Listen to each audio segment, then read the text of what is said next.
Well, hello everybody, welcome. So glad that you are all here tonight. This is a really important event. As Ann mentioned, I am Rancho Santa Margarita Mayor Tony Beal, and it's my great honor to act as your MC tonight for this really important event. We're very pleased to present to you tonight our annual Wildfire Prevention and Preparedness event. And this is hosted by the office of our great state Assemblywoman Kate Sanchez. Give it up from the Sanchez. She is unable to be with us tonight. She's in Sacramento in committee hearings, but she did send her chief of staff, the beautiful Jennifer Beal, and her district director, who is also our mayor pro tem, Ann Figueroa. And Ann, thank you for your efforts to kick off the original one of these events. I know you really played a big role in making that happen. So today we celebrate year 5, and without your efforts, we might not have had a year 1, so thank you. So tonight's program has been designed as a resource for each and every one of you to provide important home hardening guidance from the Orange County Fire Authority, public safety information from the Orange County Sheriff's Department, and in addition, we will hear about a number of additional things that are really, really important. For example, the new Zone 0 requirements. We're going to receive an update on insurance matters. We're going to learn how to become a fire-wise community. And Southern California Edison will be here to share information as well. I would urge everyone in attendance, please take the time tonight to visit each of these resource tables and get the valuable information that they have to provide to you to help keep you safe and prepared. Before we begin, I want to thank all of our partners here tonight that make this such a great event. The Orange County Fire Authority, the Orange County Sheriff's Department and Crime Prevention, the Office of State Assemblywoman Kate Sanchez, the Rancho Santa Margarita Community Emergency Response Team, the CERT team, Mission Viejo Animal Services, Southern California Animal Response, the County of Orange, befiresafe.org, our good friends at SAMLARC, our good friends at CAR, the Community Associations of Rancho, OC Firewatch, the Santa Margarita Water District, and Southern California Edison. Folks, they say sometimes it takes a village. That's a village worth of resources, and we're so happy to have everybody participating tonight. Each of these organizations are here tonight for your benefit, for your information, and they're ready to answer any and all of your questions and provide whatever information you might require. So before I introduce our first speaker, I'd like to introduce some important people that are here tonight. I mentioned from Assemblywoman Kate Sanchez's office, we have her Chief of Staff, Jennifer Beal, and her District Director, Ann Figueroa. As I mentioned, Ann also serves as our Mayor Pro Tem. We have the rest of our City Council here, Mr. Brad McGurr, Councilmember Brad McGurr, Councilmember Jerry Holloway, and Councilmember Carrie Lindbear. From our Planning Commission, I saw Commissioner Josh Bastian. There he is. And from the Trabuco Canyon Water District, I saw Mr. Mike Safransky, Director Mike Safransky. He's right here. Thank you all for being here. So let's kick off tonight with our favorite Fire Division Chief, Mr. Shane Mall from OCFA Division 3. I'll just ad lib for a second. But obviously, as you guys know, being fire safe is really on all of us. The OCFA, we're well prepared, obviously, to serve you and your communities. but we're getting through it. But we need your help as well to do what you can with your home. So we have a lot of information on the back on home hardening, which we're going to go through, but we'll just get right into this now that it's up there. As I mentioned, obviously, Orange County is very prone to wildfires. There's been a long history of wildfires here within the county. Here's some of them here. As you guys are all very well familiar with, the airport fire of a couple years ago burned up about just under 24,000 acres. Started right out in your backyards. Fortunately, we did not lose any homes here in the community, which was great, which is the hard work of the firefighters that were out there, and the communities are well prepared for these things. So that was a great success to not lose any homes here.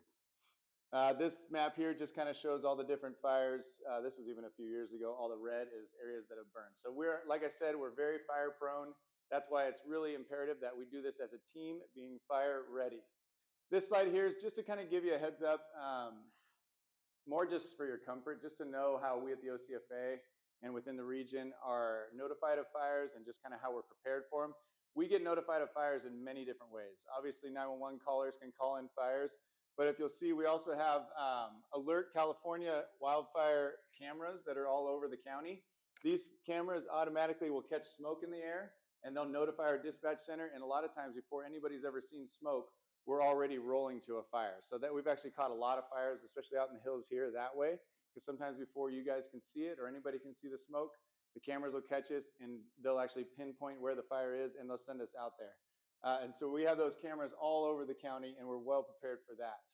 When we do respond, just so for your awareness, we send a whole bunch of stuff. You're gonna get a ton of fire engines, you're gonna get hand crews, dozers, you're gonna get the big planes that come in and drop the red retardant. You're gonna get multiple helicopters, as you probably saw many of those on the airport fire, including our new Firehawks that we have that drop 1,000 gallons. That was their very first fire being used, so that was amazing, and they do incredible work. And we send all of this just to the first alarm of a fire. So just know that when a fire does break, that the OCFA is ready and prepared to come and serve you. Also, along that, when we get fire weather, you guys all know the feeling, we all get very nervous who live here. We live in a beautiful place. It's beautiful until we get what? Santa Ana winds, right? Santa Ana winds freak everybody out. When we get that kind of fire weather, we staff up very heavily within the organization.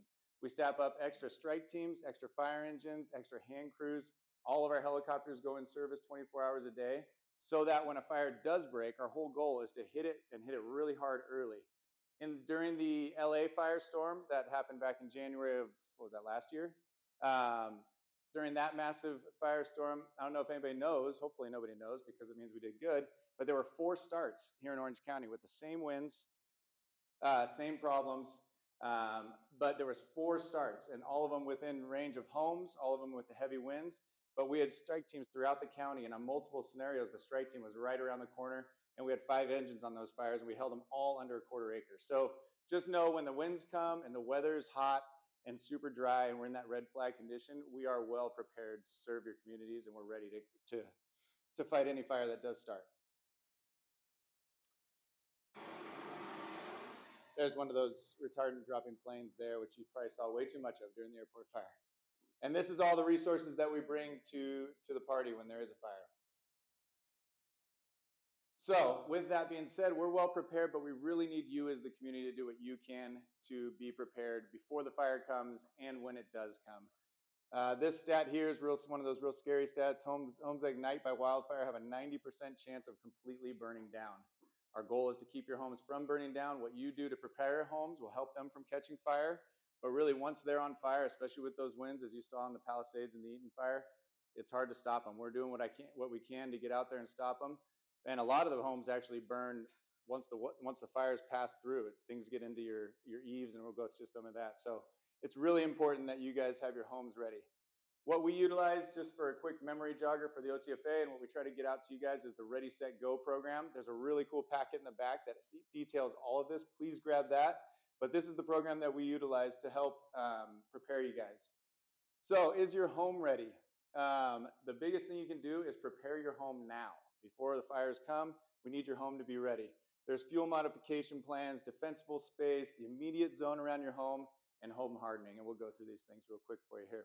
Fuel modifications. We have this around a lot of the communities here within Rancho Santa Margarita. But fuel modifications are the big modifications, the big planters that are outside of all the neighborhoods Our team works with all the HOAs to make sure the fuel modifications around the neighborhoods are good. These basically work as a large buffer from fires that are coming into the communities. And we see this over and over again. Fires will be just tromping through the hills. They'll hit this beautiful green fuel modification and come nowhere near the homes and make its way around.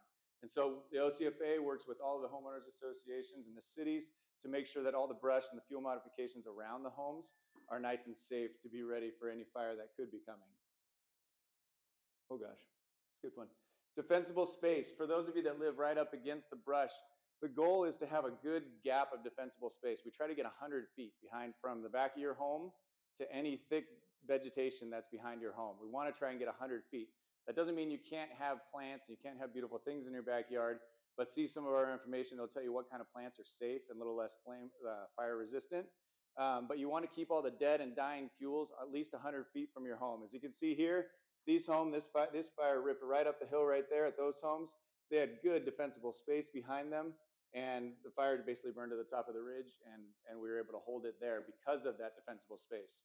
The homes that you don't see that kind of success on are the ones where the brush comes right up into the backyard, and unfortunately the brush gets right up against the house and we lose those homes. So keep that defensible space behind your home.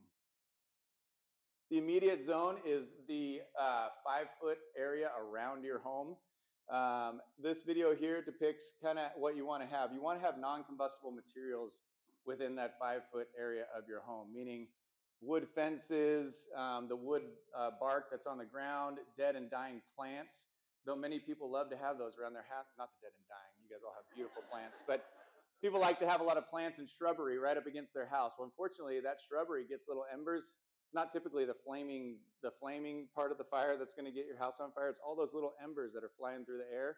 They're going to land in all that dead and dying stuff, and it's going to catch fire and smolder for a while until later it turns into a big fire. This video here is 2 different houses. The one on the right is a fully hardened home with good non-combustible materials on the home. The fencing is like a metal fence. They have non-combustible mulch and planters. The one on the left is obviously just a normal, combustible wood siding, a wood fence, the wood bark on the ground. So they lit a fire in the planter on both of these houses, and essentially this is what happened very quickly. So with that, these are little projects. They do cost some money, but it's really on you guys to prepare your homes, because, like I said, it's not the flames that are going to get your home typically. It's going to be those little embers that blow in and get somewhere.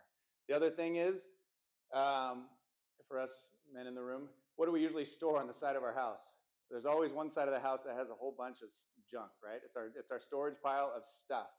That stuff can be a real problem. A lot of times I've been on many strike teams, many fires, where you drive through a neighborhood, nothing's burning, and you come back later and all of a sudden there was a house that's gone, and you figure out there was embers that had got into whatever it could be, the pile of storage, the tarp that was over top of a bunch of wood or whatever it is right next to the house.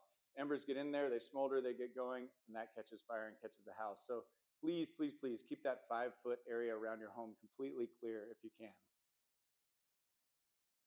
Home hardening. This was the Laguna fire. This home here, as you can see, all the other homes burned, but this home was very well hardened. All stucco siding, tile roof, closed eaves. I'm sure they had the good strong windows to make sure that the fire, and they had pretty decent clearance and defensible space in the back. So this home was a miracle home that survived this fire front right here. So really what you do to save your home, and that's why when you watch the news, you see like, wow, the whole neighborhood burned and there's still a house standing. It's always the houses that are really well hardened, which we'll go through, that make it through the fires. Obviously, these are the different ways that our homes can be lost during a fire: direct flame contact, radiant heat. A lot of times the heat from the fires can get things going inside people's houses. And really the big problem is the ember intrusions. If you guys have seen in the fires and all the news, you see those little flaming fireballs. Those are the big problem, especially during those winds. They'll blow miles away and they'll get into somebody's eaves and light off houses that you didn't expect to burn. And like I said, get the packet in the back because this breaks it down. But these are a lot of the things that you can do to harden your home. This is a very well hardened home. You got a Class A roof. You got a good fence that, you have a wood fence, but they change it over to a non-combustible fence coming up to the house. Hardscape all the way around the home.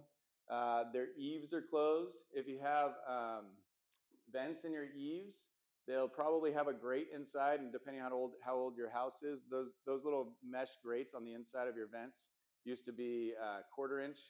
The recommendation now is to go to Home Depot, get the 1/8 inch grates, switch those out for the 1/8 inch. The 1/8 inch, they say, should block majority of those embers. I can't tell you how many homes I've seen lost in wildfires from the attic. Typically, we pull up and the attic is on fire. That's the very first thing to start going, because those embers find some sort of way. If you have tile roof, things like that, just make sure you maintain your roof, because those embers will find little ways to get into your attic, and it can be a problem. I'm giving you guys like a whole laundry list of projects to do. I'm going to skip that one. This is a QR code. So OCFA will do for free. It's a free service. We will come out to your home. We'll send an inspector to your home. You can scan this QR code. It's also in the back on Alex's table. You can scan this QR code and set up an appointment. We will send an inspector to your home, and they will walk your entire home, and they'll give you a really good punch list of things that you can do to harden your home. They'll show you where you look good. They'll show you the problem spots that you have, and they'll show you the things you really need to address right now. And like I said, it'll just give you a really good idea of where you sit and kind of a prioritization of what you need to work on to get your home ready for any kind of fire. So please schedule that. Since the airport fire, we've had so many people utilize this program. It's pretty incredible. So that's the ready. You got to make sure your home is ready. Then you want to make sure you're set. You and your family obviously need to have a plan, right? When these things hit, it's never on a day that we're just hoping that a fire will come because we're so ready and everybody's just sitting around waiting for one to come. You need to have a plan, right? Have a plan with your family. Where are you going to go? How are you going to contact each other? Have kind of a go bag. Like I said, we live in a beautiful area, but it's an area that we're likely going to be evacuated from at some point. Unfortunately, we live in a fire-prone area, right? So have maybe a go bag. Know what you're going to want to grab as you do go. It's important that you make sure you grab all the important P's here, the people and pets. Don't forget people. Well, pets are also very important, but papers, any important documents, papers, know what you're going to need to grab. Prescriptions, that's a big one. We always get that. People evacuate and they can't get their prescriptions. It's always a struggle, and we try and get them back in to get those. But please remember your prescriptions, pictures if you have time, personal computers, and plastics being credit cards. But everything's on their phone now, so it probably doesn't really matter on that one. If there's time, you can do some things at your home that'll help us. Move all the flammable items away from the exterior of your home. If you have nice patio furniture and things like that that are up next to your home, move all that away from your home. In case it catches fire, it can burn in the middle of the yard. But as long as it's not next to your home will be safe. I don't really love the garden hose one, so I'm going to skip that. Patrol your don't patrol your property and extinguish small fires. If there's small fires around your property, it's time to get in your car and leave. Indoors, make sure all your windows are shut, and just so that embers and all that smoke isn't going to come into your home. Move furnitures away from the windows. If you have beautiful drapes and blinds on your windows, if you could take those down, because that radiant heat can actually get through your windows and catch those on fire. We have lost homes because of that too. And obviously shut off your air conditioning so it's not pulling a bunch of the smoky air into your home. So now that you're set, that's all if time permits. And you'll know there's I love it on your form. There's QR codes to all those different apps that you can follow when there's fires. Those apps will give you real-time information. You can follow the sheriff's department, the fire department. Watch Duty has really, really good up-to-date information. You'll know when there's a fire, and you'll know when one's coming, right? So if there's time, you can do all these things. If there's not, then it's time to go. If you guys are feeling nervous at all, you're feeling like it's too close, you're not really sure, please get in your cars and go. The worst thing is when people wait too long and they're trying to get out while the smoke's pouring across the street and there's fire engines coming down the street. One, it's very dangerous for you trying to get out, and two, it's really difficult for our fire engines to get in and save your homes. During the coastal fire, I remember there was this one older couple that waited way too long, and they were coming out and the back of their jackets were actually burning. So it was a scary moment for them, very scary moment for the firefighters, because now they had to rescue those people and get them out of there. Stalled us on getting on some of those homes. So please, please, please go when it's time to go. Make sure you have all your emergency kits and ready, everything. Know your evacuation routes.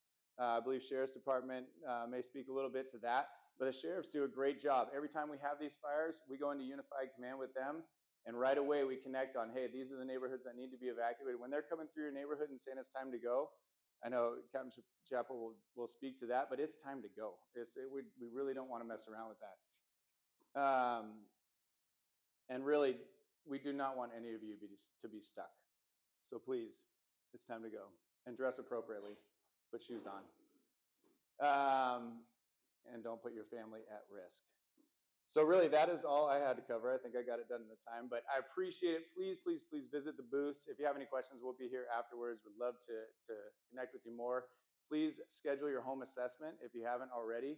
It's such a great tool, and it will really help you be ready. So thank you very much, and I appreciate it very much. Thank you, ma'am. I'm going to be very brief. I have about 5 minutes. So Chief Mall did a great job. He showed us that video of how important that first 5 feet is. That he called it the immediate zone, the 5 feet between your wall and what's next.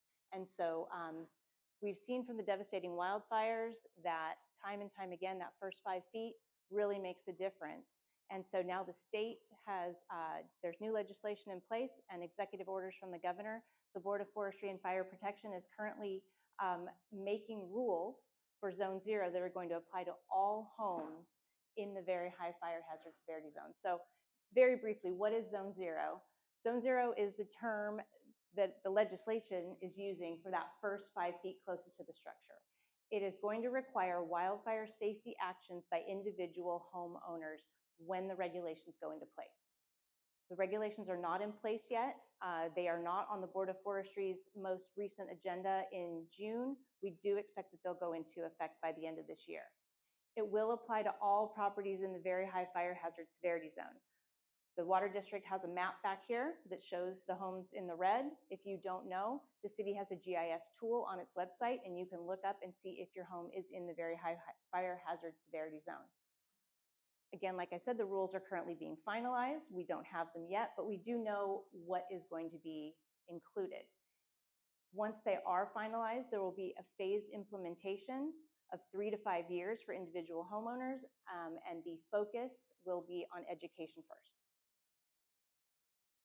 So these are the graphics that we see on the Board of Forestry CAL FIRE website. It shows, the Zone 0, 1, and 2. These homes have lots of space in between them. This looks like homes that are on the wildland urban interface. That's not what most of our homes look like here in Rancho Santa Margarita. This is the more typical situation that we see here, and the Zone 0 rules will apply in this situation. So here, it's not rural, it's not wildland adjacent, but we are going to need to comply with Zone 0. What we see here is a home with a 10-foot setback, 20 feet between homes, 10 to 15 feet in the rear, and about 12-inch eaves. All of those things will determine what you need to do in that first 5 feet between your home and the next 5 feet. What we know, so we know that the regulations are going to address all of the things that Chief Mall just talked about. Don't have mulch or wood chips next to your home. Watch your wood fences and gates. Don't have a wood pile next to your home. There is some treatment of plants and landscaping. It's going to talk about what types of plants and landscaping you can have in that 5 feet. So we know that wood chips, firewood, combustible storage, combustible fences and gates, fallen leaves and needles will need to be removed adjacent to your home on roofs or in gutters and permanently maintained that way. But any of us who have had the assessment by the fire authority, we've already heard that, and a lot of us are already doing that. What will be determined are some details regarding trees, how close trees can be to the 5 feet, where the tree branches can be, and patio covers. All of those things will be addressed in the final rules. Implementation will be phased. So once the rules are adopted, it will apply immediately to new construction. And when we say new construction, we mean new subdivisions. The existing homes and structures will be implemented over 3 to 5 years with education first. What does that mean here in Rancho Santa Margarita? The city and OCFA will work in cooperation for assessment and for enforcement. And again, with the timelines still to be defined and educational programs to be developed. This, I just want to go over very briefly. There's a lot going on in here, but this is an example of the latest Zone 0 guidelines that came out in April. It shows the difference between your zone 0 if you have a 1-foot eave, that's on this side, or a 2.5-foot eave on that side. Basically, the area under your eaves needs to be completely non-combustible, and then the rest of the zone can have some acceptable plantings. Again, those are to be determined. So what that's saying is the first 1 foot, the area under the eaves, non-combustible only, and then low combustibility for the remainder of the 5 feet. This was a very brief presentation. Hopefully it's giving you an overview and an introduction of what's to come. The Board of Forestry has a really good website. It looks like this. On that website is a 7-minute explainer video. I highly recommend watching that video. It really breaks this down into an easily understandable, not only a why, but a what. So that's all I have. Thank you. All right, good evening, everyone. How are we all doing tonight? Okay, energy's high, I can see. No, good to see you all. My name is Colin Powers. I'm the Government Affairs Director for the Orange County Realtors, and I'm joined today by my colleague and director, Colleen Trujillo, and we are here to talk about how to keep your home insured. I realize I didn't grab this. And another thing, I'm going to be constantly checking my phone. I know that's rude. We're going to get close here. I'm very fortunate at home. I have a wife who is 40 weeks pregnant tomorrow, and I can't be wrong about that. I can't miss that text. So I'm going to be checking that as we go.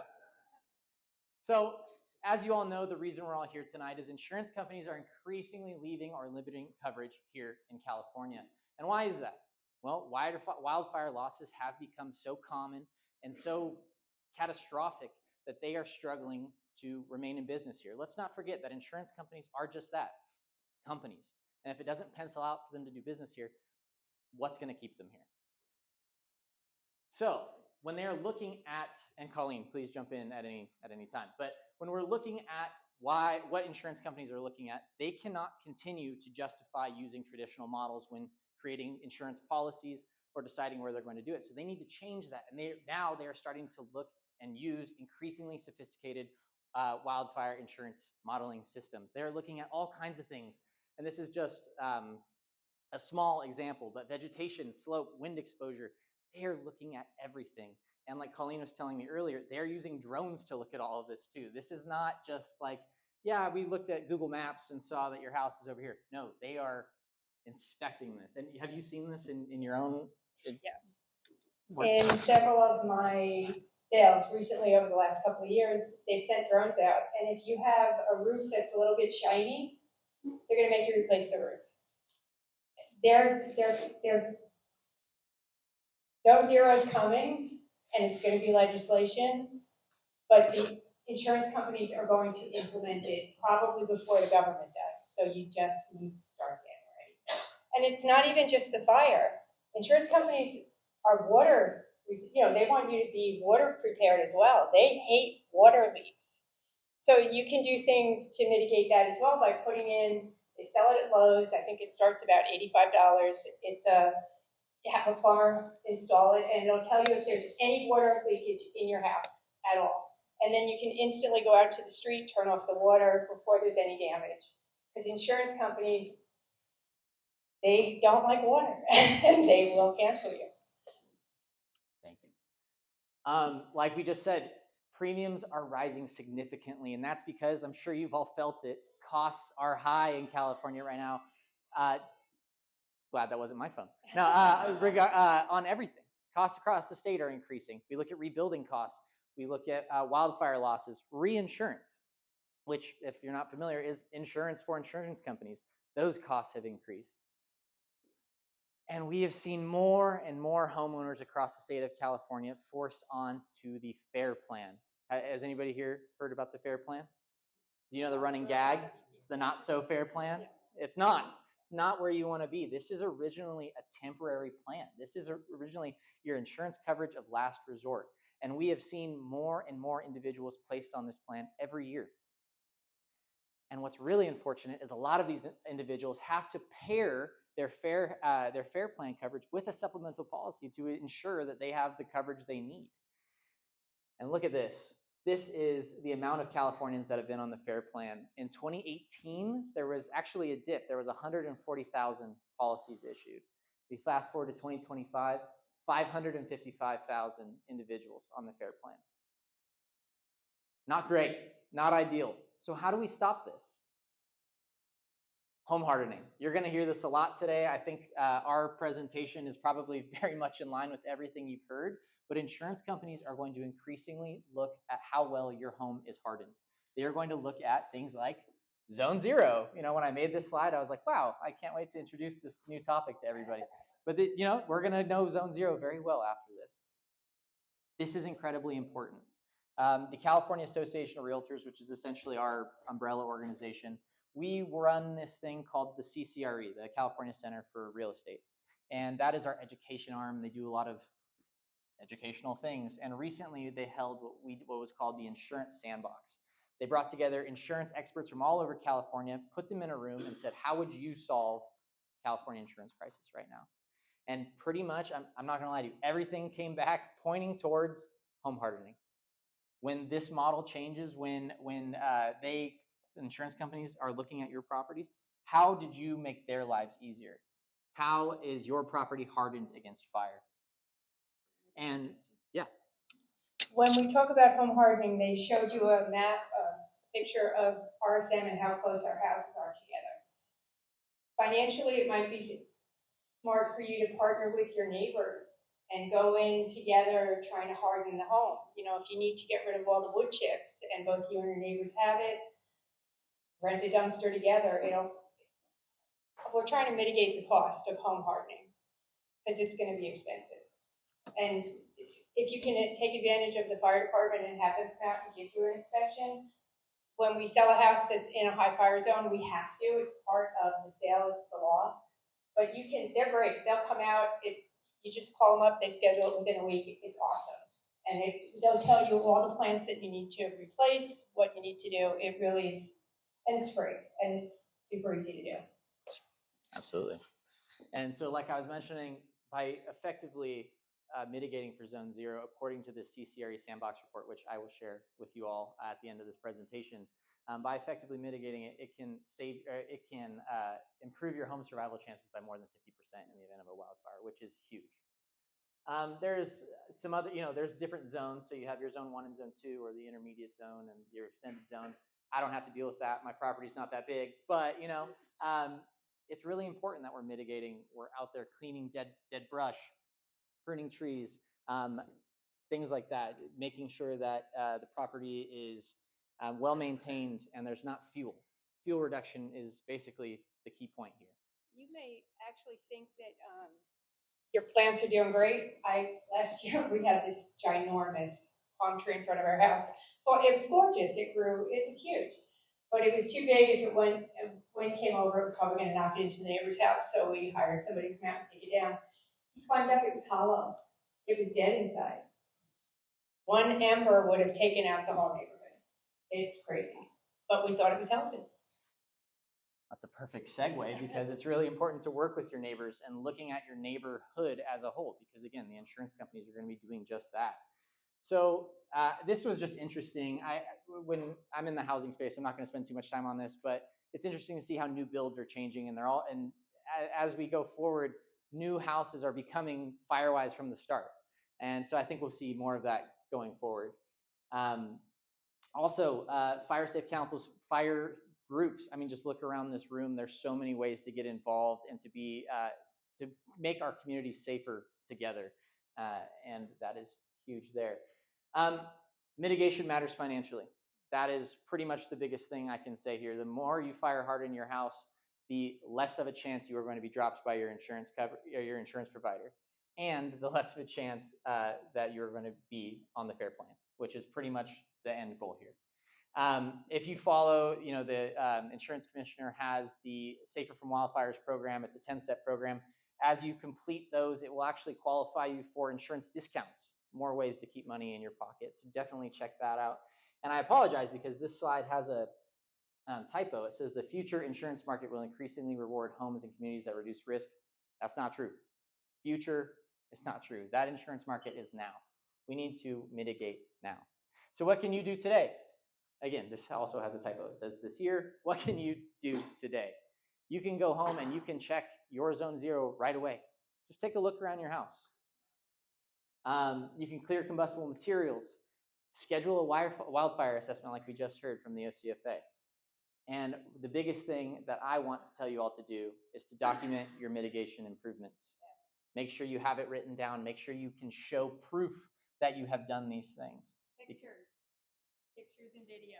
Absolutely, because when that insurance company comes to call and you want to be able to show, hey, this is what it was, this is what it is now, I have successfully fire hardened my house. Colleen, do you have anything to add? Just about the roof again. If you have the tile roofs, a lot of times they slide and then the paper's exposed and the embers are going to get in. Having a roof inspection every couple of years is just smart. It might be expensive the first time you do it. You may end up having to pay a lot of money. But again, if your neighbors are doing it, maybe you can make a deal with the roofer. Come over here and do 5 houses. He's probably going to cut some costs. So there's ways to mitigate it, but we've got to work as a community. We've got to work together because it's not going away. So if there's anything that we can do to be of a resource to you, we are very active in the community. We're always around. If you have any questions, feel free to email me. That's my email address right there, colin@ocrealtors.org. And for that insurance report that I just mentioned, if you scan that, that'll take you there too, in case you want to see how the experts thought we could cure California's insurance crisis. Thank you all. I appreciate you having us. Okay. Hello, everyone. We're a volunteer organization that represents 16,000 dwellings and 45,000 residents here in RSM. We work together with government agencies and different subject experts on different initiatives. Some things that we've been working on for the past year is our website, befiresafe.org. Another thing that we're working on is applying for CAL FIRE grants to help the cost of mitigation in our communities. We do community presentations. In fact, recently we had a fire insurance presentation that had over 100 people there. And lastly, but most important, is working with communities in RSM to become fire-wise communities. Beth? Okay, I'm going to talk a little bit about what FireWise USA is, and then I'll talk a little bit about what the benefits are of being in a FireWise community. FireWise USA is a national program that helps communities reduce their wildfire risk through practical guidelines. They have been around since 2002. They started with 12 communities, pilot communities, and they now, at this time, are over 24,000 FireWise communities. And as a result of their growth, they are in 42 states at this time. Now, I'm going to talk a little bit about the benefits of being in a FireWise community. There are many, many benefits. I'm going to stick to 4. One is that it reduces the risk of property loss through following FireWise guidelines that help communities lower their risk of wildfire around their home and damage to their home or their property. Second, it improves community safety because through FireWise standards, they support emergency preparation as well as effective evacuation planning. In addition, for 3, we have lowering your home insurance because many FireWise homeowners who are in FireWise communities qualify for discounts. For example, with the FAIR plan, they give a 10% discount to anybody who lives in a FireWise community. That plan also offers people 15% discount in addition to that 10% if they are doing fire hardening. And they have a specific list of how you do that. So, and the nice thing about a FireWise community is part of that program has education for homeowners about how you do fire hardening in your home and around your home. Lastly, it also often helps increase your property values because FireWise community homes tend to be favored by lenders and by insurance companies, as well as by home buyers who want to buy a home in a fire-prone area like Rancho Santa Margarita. So with that, I'm going to hand it off to Rhonda. Okay, so on the screen there, you can see that we have a FireWise certificate. This is our first community to become FireWise here in RSM. So let's give a hand to Rancho Cielo, our first FireWise community recognition. And many more to come. So come and see us at our table. We have brochures that explain FireWise in more detail. And that's it. Thank you, Mayor. Good evening, everyone. It's a pleasure to be here in Southern California, Edison. It's a pleasure. Kelly Lee, Local Public Affairs, Government Relations Manager, and it's a pleasure to be here today. We've supported this event since its inception, and we have a great turnout. So let's get started. What is PSPS? I think many of you know that have been impacted, but essentially it's called Public Safety Power Shutoff, and that is proactive de-energizations to mitigate wildfire risk in our communities. How many of you were impacted in January of last year by PSPS? By show of hands, I know that there was one circuit particularly, and you may know this, the Rustic Circuit, where we had some de-energizations. But I wanted to highlight that historically, RSM has great reliability in terms of the customers that we serve here. And we measure that by customer minutes of interruption. So there is state policy that requires us annually to analyze each city and each county supervisorial district and how we support our customers. And one of those mechanisms is customer minutes of interruption. So RSM being a newer community, RSM being primarily underground, is not as impacted as, say, an older community like where our headquarters is in Rosemead. So in 2025, despite being impacted by PSPS, the city of RSM was 3 times less in terms of customer minutes of interruption than our system-wide average. So that was something important to note.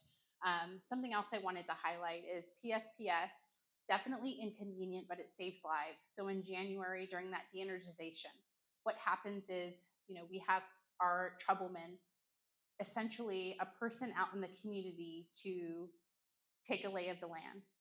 What's going on? Is there anything coming into contact with our lines? A lot of residents say, hey, I do not see lines in my community. Why is this impacting me? Well, oftentimes it might not be in your neighborhood, but the circuit that you live on connects to our overhead equipment somewhere to connect to the transmission line. So that is one component of why you are impacted. Another reason is circuits, right?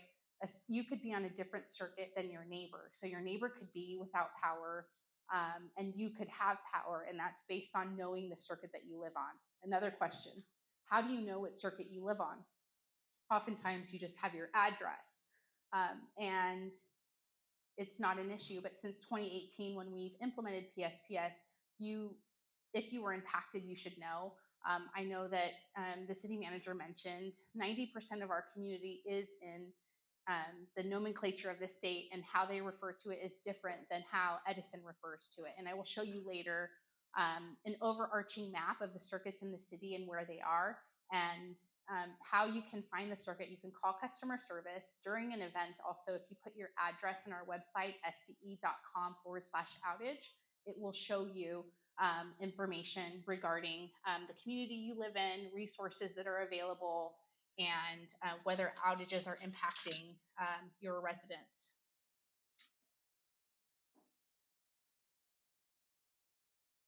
What I want to highlight here is annually we update our de-energization criteria. So that includes an update to mitigate wildfires in our community. So how do we determine, whether we want to de-energize? That information is not taken lightly, and it's based on data. So we have weather stations strategically placed throughout your community. They detect the wind speed, the heat, the humidity, the dry fuel, and we also have meteorologists on our team and fire scientists. So when we are compiling all of this data, we have what's called an incident management team also that communicates not only with the fire department, but with the sheriff's department to talk about emergency protocol. So we're in regular communications, and we also have regular exercises to make sure that we communicate in a clear and consistent way. So rather than relying simply on the National Weather Service data, we get localized data to make those decisions. With this new sensitivity, based on the increased risk that we're seeing, we do anticipate the potential for an increased public safety power shutoff moving forward. I do want to highlight that we have invested heavily in your communities. You have about 4 high fire risk area circuits, and we have hardened them. What does grid hardening mean? Grid hardening means replacing bare wire, which can arc and spark, with insulated wire. It also means replacing your poles, so wood poles with fire wrapped and composite poles. So oftentimes, in instances like Malibu, when a fire goes through a community, if you have a fire wrapped pole, you can string line and get the restoration of power more quickly. So that is definitely a benefit for our communities. Also, we underground where prudent. I'll talk a little bit later about a project that we have coming up in Trabuco Canyon. So that rustic circuit that's frequently impacted, we're working to focus and prioritize the most highly risk circuits in our community, and we're investing there. Another thing we're doing is clearing vegetation from around our lines. I know that some communities are concerned about the tree lines and other things, but we want to make sure there's 10 feet of clearance. You know, oftentimes a branch could come into contact with something, and we want to make sure that that does not happen.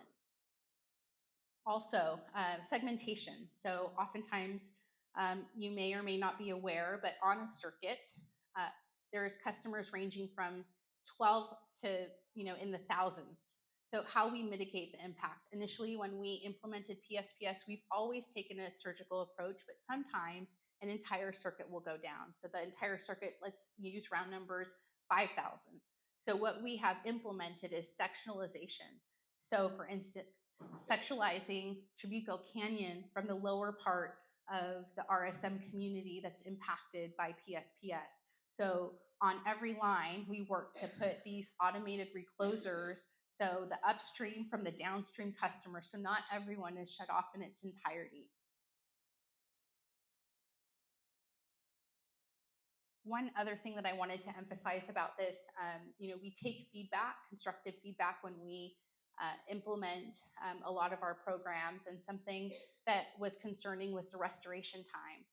So when we de-energize a line, we cannot re-energize it until we patrol the line, which is the instance in January where we found the issue and then we repaired it and then we re-energized it. So how we are bringing our customers up faster is we're integrating a lot more drones into our inspection process.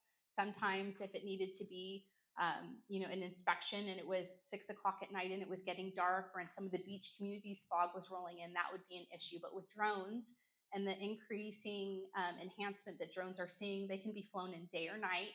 They can be flown, in fog, and they can restore our customers more quickly. So that investment is significant. You may, if you live in a high fire risk area, hear buzzing, or they may fly lower, but I want to encourage you that we have FAA pilots. We follow FAA rules. We are heavily regulated, and any of the information that we are compiling is simply for re-energization purposes. So this is a high level, is the all circuit map for the city of RSM. You can see the circuits listed in red, which are your high fire risk areas, and I took note of the significant areas to identify where they are. So specifically the rustic circuit, like I said, Trabuco Canyon and north of Santa Margarita and Antonio. The cooler circuit is near Lake Forest Sports Park on El Toro and Portola. The Majeska circuit, Santa Margarita and Antonio, and includes Dove Canyon. Olympiad, 241 and Santa Margarita, and includes part of Codo. So all of these circuits have had enhancements to them. And what I want to highlight now is the targeted undergrounding project that we have scheduled for the year 2028, impacting Trabuco Canyon, but benefiting the downstream of the RSM area. So we are investing in a number of communities, but in South County, there's only this project, and then there are a few in Laguna Beach that have some interdependencies as well. So just to highlight, the importance and the impact and the benefits that you're going to see north of Santa Margarita and at Antonio. I also want to highlight that we do have customer resources available when these situations arise. Community crew vehicles out in the community, which is essentially a place where you can get information on the outage. You can get a place to recharge your equipment. You can have a snack and water. Oftentimes we have them at a community center. We have the Courtyard Marriott and Foothill Ranch is a prime location. We're open to working with the city of RSM to have a location here if that would benefit. Also, if there are access and functional needs customers, we have a partnership with 211. So any of our senior or disabled community, if they're reliant on electric equipment, if you call 211, they'll help with lodging, they'll help with transportation, and they will provide you with any information that you need there. So that's an important thing to note. Also, community resiliency is important. We have rebates available, whether it's for portable generators, portable batteries. I think the batteries are especially important for, say you are de-energized in any situation, your modem, your computer, charging your phone, you can even carry it with you. So up to 5 per customer account. I encourage you, sce.com/marketplace. I do have a limited time just to talk, and there's a lot more details. I encourage you, we did have virtual meetings. If you go to sce.com/wildfire safety meetings, there's a more extensive deck, and there's a recording from presentations that we have from subject matter experts at the community. And also I have a list of links to resources here, and just want to thank you for having me here. I encourage you to visit our resource booth. I also will have a resource booth at the Lake Forest National Night Out coming up in a couple of months. And so really just want to be here to answer any questions that you may have. Thank you. That was an amazing intro, Mr. Mayor. Thank you so much. My vision is not as great as many people here, so I'm going to be reading off my, or referencing my PowerPoint. So good evening, everyone. Good evening, everyone. Good evening. Thank you. I didn't come here for nothing. I mean, we're here to talk about something that's very important to me.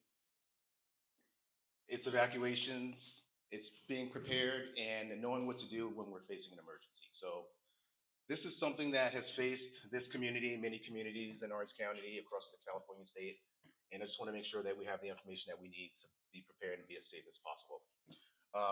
I'm not going to forget, that was a great intro. I did remember that you said that Chief Mull was our favorite fire chief, and that is exactly correct.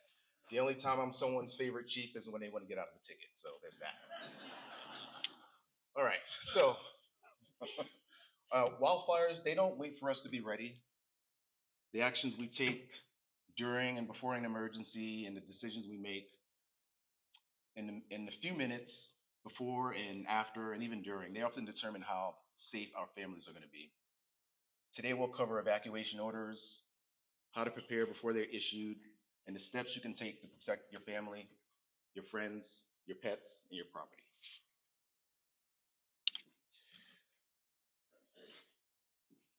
So, let me go back a little bit. Here's what we'll discuss. What you need to know, what to do, and how we can help. Emergencies, they don't wait for the perfect moment. They happen fast. They happen at night. They happen during school pickup, during dinner, during holidays. The decisions you make in the first few minutes, they really matter. And that's why preparation before an emergency is so very important. So knowing where to go, how alerts work, and what to expect removes confusion when seconds count. Prepared communities recover fast. Calm communities make safer decisions. And that preparation starts long before the smoke is visible on the hillside. So just speaking about OCFA and our partnership, we work in what we call a unified command authority. We team up. We have a really good relationship. Some counties don't have really great relationships with their first responders. OCFA and the Sheriff's Department, we have an amazing family relationship. One of the biggest challenges during a disaster is cutting through the confusion and the misinformation. And because of our working relationship, we pretty much eliminate that. People receive information from social media, neighbors, television, and rumors all at the same time. Our responsibility is to provide clear, accurate information residents can trust. When alerts go out, they're designed to give people actionable instructions, what areas are impacted, what level of evacuation is in place, where to go, what to expect next. The earlier the residents receive accurate information, is the safer the outcome for all of us.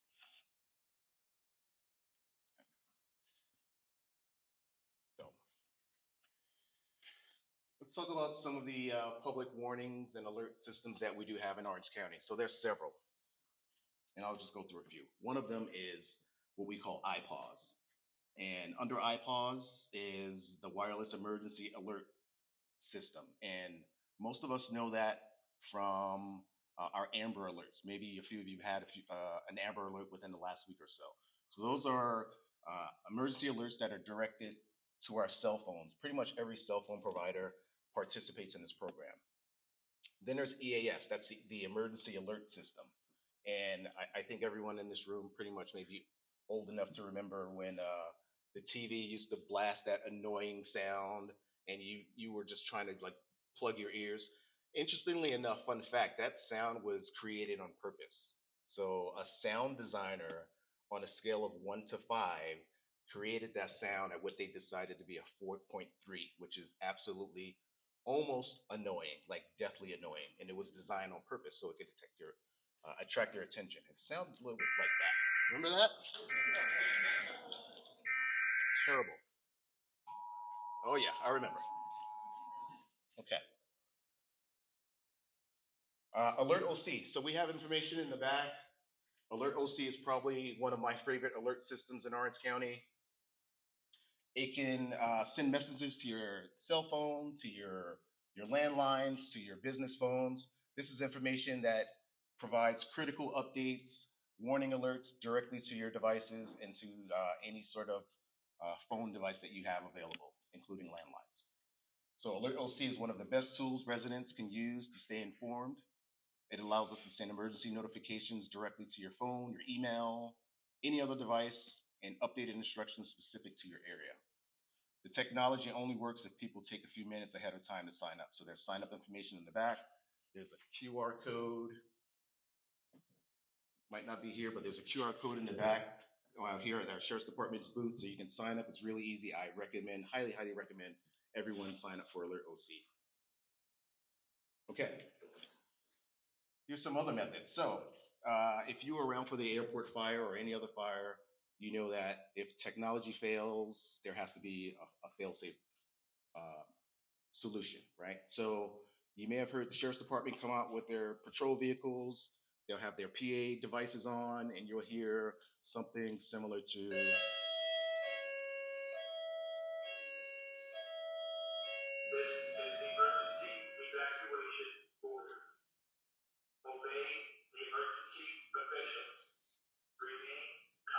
So the Sheriff's Department will drive through your neighborhoods. They'll blast that PA recorded device to let you know that there's an evacuation in order and that you should be leaving your house immediately. In areas where there's limited technology, we will actually go and knock on your door. And that was a question someone asked previously. They said, well, what if I don't have a cell phone? What if I don't have a phone? What if I don't have a TV? Well, you have us, right? So that's what we're here for. We will come to you. Granted that we can get to you, we will get there and make sure that you're aware of any notifications that you need. So technology is important, but nothing replaces human contact during a crisis. Our deputies physically enter neighborhoods, they use the loudspeakers, they knock on doors, they check on residents to ensure people are aware of evacuation orders and warnings. And many residents are elderly. Some are sleeping, some might not even have phones. Some might not even understand the seriousness of the solution. What do we do every day to make sure that nobody is left behind? Now we use advanced mapping technology in the field during evacuation. So we use something called field maps, and we use that in conjunction with OCFA we can actually see where our homes are being evacuated on a screen so that it gives us real-time updated information on what homes have been evacuated, what homes where someone probably did not want to be evacuated, and the areas that still need to be evacuated. We document the homes that haven't been contacted, residents who have been evacuated, and this helps us maintain accountability during chaotic incidents. It also helps first responders avoid unnecessary risks by identifying where people may still remain inside evacuation zones. Okay. One of my also favorite tools is Duke. So we can use our air support to fly above and provide pre-recorded messages down below to residents to let them know of evacuations or other important information. Our air support unit becomes a critical resource during emergencies. From the air, deputies can broadcast evacuations instructions across large neighborhoods quickly and efficiently. Air support also provides real-time intelligence to the commanders on the ground, and they monitor fire movement, traffic congestion, blocked roads, and areas where residents may still be present. The aerial perspective improves decision making and enhances public safety. Okay, so the differences between an evacuation warning and an evacuation, sorry, go back. There you go. Evacuation warning and evacuation order. I hear this all the time. Some people don't know the difference. They're like, well, I don't know. Should I be leaving? It says it's a warning. I think I'm okay. Listen, if you hear a warning, that means it's time to get ready, okay? Because some people require additional time to leave. So with an evacuation warning, potential threats to life and or property, those who require additional time to evacuate, they need to pay attention to that warning. And those with pets and livestock should leave like now, because it takes additional time to leave. While it's not a mandatory order, it's important to pay attention and prepare when it's time to leave. When a warning is issued, assume an evacuation order is going to follow. This is your window to get ready, pack a go bag, gather essential items, and make arrangements, especially if you have pets, large animals, or if you need extra time or assistance to leave. Now, the difference between that and an evacuation order, that means go, like right now, okay? An evacuation order means there's an immediate threat to life and property. This is not the time to wait around and assume that danger's going to pass you by. Leave immediately. The earlier you leave, the easier it will be to navigate the affected area and avoid traffic congestions. In this situation, it's crucial to follow instructions from law enforcement and emergency personnel so you and your family can leave quickly and safely. So understanding the difference between the two terms can help reduce hesitation and confusion during those critical moments. All right, we'll go through some terms really quickly, the difference between a soft closure and a hard closure. So soft closures, if you've heard this terminology, generally we don't do that very often. CHP calls a soft closure like when they're doing those weaving traffic breaks on the freeway, that's kind of considered a soft closure. When we're talking about areas in residential areas, that's usually when it's close to the general public but open to residents, probably government agencies, first responders, and you need maybe your ID to enter an area. Now, the difference between that and a hard closures, they're closed to all traffic except active fire and law enforcement personnel. Even residents are not allowed in a hard closure. So at that point, roads are restricted to emergency personnel only. All right, so this is one of the most important slides, I think, of this evening because Rancho is very unique when it comes to geography. Which way do I go? Especially areas like Dove Canyon, some other areas that might be affected. How do I get out of here, right? Tell me which way I get out of here. Well, that just depends. It depends on what the Sheriff's Department and OCFA determine which is the safest route. So one question we hear, why am I being sent in this direction? The answer is because evacuation routes are based on real-time safety assessments. Roads may become unsafe due to fire behavior, smoke conditions, down power lines, you name it. So we're going to tell you which way to go. We're not going to tell you right now. We're not going to have a plan method. But when it's time to go, we'll tell you the best route to take. All right, now protecting your home. I'll go really fast on this. A lot of times when you leave your house, we're there to protect your house. Unfortunately, there are bad people out there, and they know when your homes are evacuated, and they want to come steal your stuff. So what we do is we try to protect your things. When you leave during evacuation, you're not leaving your home unprotected. Our deputies remain behind, working with our partner agencies to safeguard the community until it's safe for residents to return. All right, quickly, some things to remember. Pack your an emergency bag, have a plan, do all of these things, be ready, record your belongings, making sure that you know what's there, especially for insurance purposes. These are all going to be tools that you're going to need so that when you leave, you have all of the tools and the essential things that you need to, live a life outside of your home for however long that's going to be. We went over evacuation zones. You can find your evacuation zone on the RSM website. The QR code's up there as well. So if you hear your evacuation zone, know your zone and make sure that you are aware that you could be next. This is very, very useful information. Again, the QR code's up there. And you can find that information on the website. Some additional resources just for evacuation purposes and being ready. Ready OC is one of them. OCART is newly formed Orange County Animal Response Team for large animal rescue. LART used to be that organization, but that's now secluded to San Juan Capistrano only. OCART's going to handle all of our unincorporated areas. And of course, our CERT team. We wouldn't be here without our CERT team. We love those volunteers. CERT empowers our residents with emergency response training so they can safely help themselves and assist others during evacuation. There we go. All right. Well, sorry for speeding through that. I know my time is limited, but thank you very much. I appreciate the time.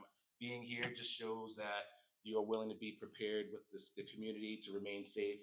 And thank you everyone for being here because your presence today shows that your commitment for staying safe is a shared commitment. So thank you very much. Let's give another hand for everybody's favorite chief of police services in Rancho Santa Margarita, meaning we all want out of a ticket if we happen to get pulled over. Folks, that concludes our presentation tonight. I want to thank each and every one of you for coming. This is a great turnout, but you know what? There are 50,000 residents in Rancho Santa Margarita. I would urge each of you to go home, tell your friends and neighbors what you learned tonight. We have been taping tonight's event. We're going to put it up on our website and make sure more and more people can get this important information. So thank you to all of our speakers tonight. Thank you to all of our partners and sponsors for being here. I urge everyone in attendance, go and talk to them, ask your questions, learn all that you can. And thank you for doing your part to make Rancho Santa Margarita the greatest community in the entire United States. Good evening.